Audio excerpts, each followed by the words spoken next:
Believe it or not, in this section alone, we must own about 25 pieces of property, just in these four blocks. These small buildings actually generated more income than what you believe. And money, I didn't have money, very little money. When I was doing construction, the same money when I was doing construction for other people's houses, and I would go into their homes and renovate, I would take that money, every dime, every penny, and then put it into this, and put it into this. So when we were wrapping up some jobs and the men were free, that's what I would do. If we was stopped on the job and we couldn't do much there, we would come here. So the men would be always constantly working, but I would be recycling the same money, because the money I would be getting from that job and the profit from that job, I would be just reinvesting the money, not even touching it. The only thing was that it's mine, we own it. And that's how you start creating wealth. You start creating pieces that before you know it, 5 years has gone by, the rents have gone up, but the mortgage has stood the same. So you're now starting to create a cash flow. And also you're starting to create a track record for banks to recognize you. So the banks won't, that's also another part of this. The banks to recognize you is for the achievements and whatever you've done already in the past, especially if they're gonna lend you money.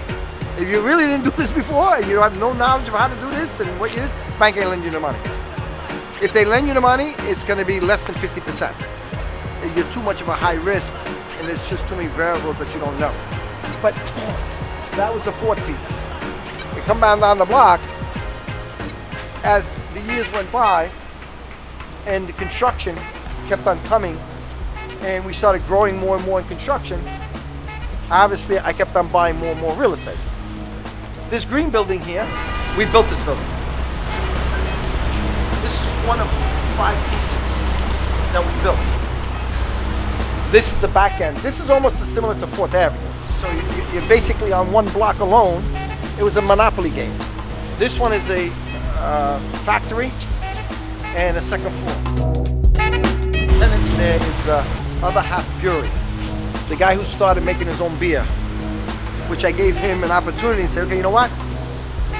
I rented him one around the corner to make his business expand and to create more jobs, because basically he brought in a lot of jobs into the community. And then we also purchased this lot.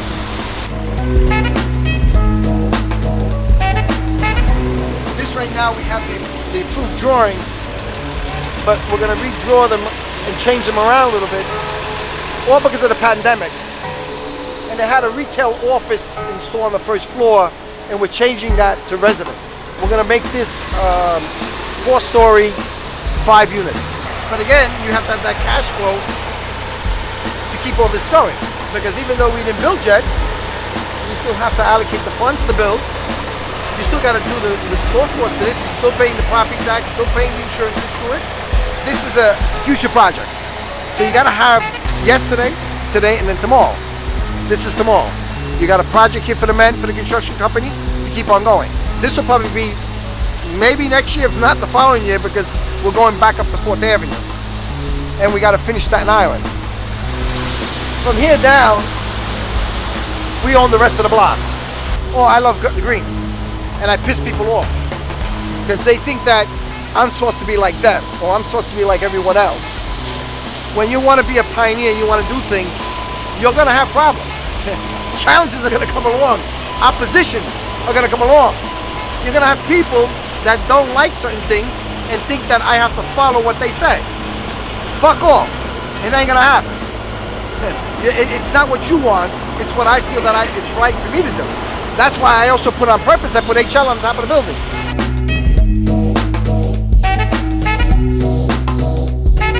I like that color. It's a nice color, it's bright. Some people don't like it. Okay, that's, buy your own building and put your color on your building. The only piece we're missing on this block is that corner one. About 3 years ago, the gentleman put it up for sale. He came to us and he offered it to us and he said, yeah, but we're not going to give it away. He says, we want $5 million for it. At the time, we did what we call a pencil appraisal, and it came out to like $1.6 million. And it's a small building, The retail, the office is not a lot of money. You can't even park on this block. So it's very difficult even for you to utilize that office space. It was good for him because he was an electrician, but I felt that, you know, that's gouging. You know, that's way too much for the property. So we made an offer. He rejected that. You know, we figured that. I think the property stood on for sale for about 3-4 years, something like that. Then he kept on lowering his price. He went to 3 to 4 brokers, and they all tried selling it, up until the pandemic.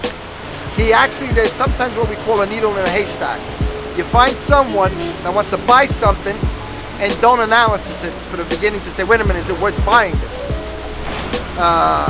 And that's the people that wind up losing a lot of money. And some of them do roll dice and they do win, but something like this where you only have 3 units, that's it. That's the income, 3 units. You're not gonna have something where you're buying a 3 unit and you can make it a 6 or 10 unit. Then that makes sense, you know what I mean? Then you have future income. I think he wind up selling it. I'm not 100% sure, I would have to check. Which that person overpaid for. He didn't realize that he overpaid for a building that's basically commercial. I think he paid $1.9 million for it. Which again, we offered him $1.7 million to $1.8 million. So we were not too far off. But I think that it was also, sometimes people don't come back to you just for you not to get it. You know, I was right from the beginning. It wasn't worth that kind of money. That's why I said, let's do an appraisal. I'll pay you what the appraisal says. I don't want it for nothing, but I'm not gonna get ripped off either. You know, you started at $5 million thinking that I wanted it. I might want it, but I don't need it. And that's the situation a lot of people think. I own the whole block. Yeah, I'm missing that piece. But dude, it doesn't make a difference to me. I would want it, but I don't need it. So once you tell that to the person, really I don't need that, but I would take it because I would want to complete the piece. It would be basically whatever this block is, 300 by 150.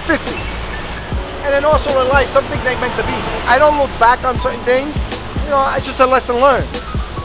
You know, also what I do now is I have my agents.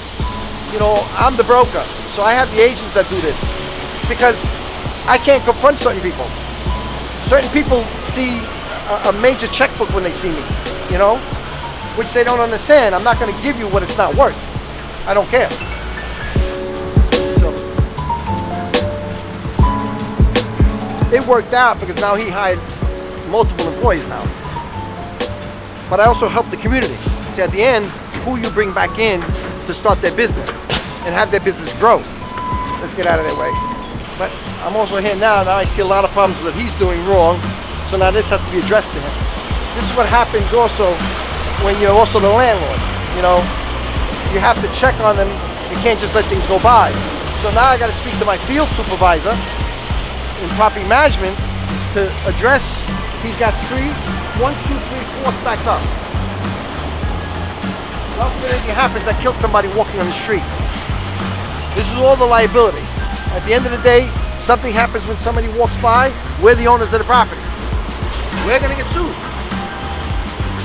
Well, because of carelessness from someone else. You know, being a landlord in New York City, sometimes I don't recommend it.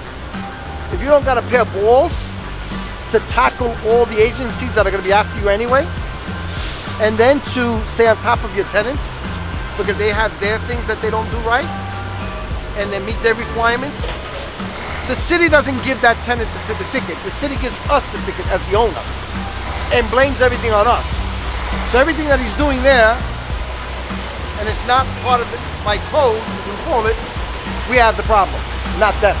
Believe it or not, in this section alone, we must own about 25 pieces of property, just in these four blocks. So which is a lot of pieces of real estate. It's a good amount of money, in the sense invested. So that hard work, and some people call it courage. No, I call it balls. If you ain't got no balls to think and do something and do it, you're one of those guys that coulda, shoulda, woulda. Oh, I could have bought that. Oh, I should have did that. Oh, I could have did that. Fuck off. You're wasting your life. You're wasting your time, and you're not getting anywhere. So some people have to understand what their investment is. What's the long-term goal? If you're fixing it and flipping it, it's one thing. But if you're renovating and keeping it, better do that math right. Otherwise, it becomes a money pit. Just every month, you're gonna have to look for Peter to pay Paul. And before you know it, Peter runs out of money and Paul dies. It's just over with.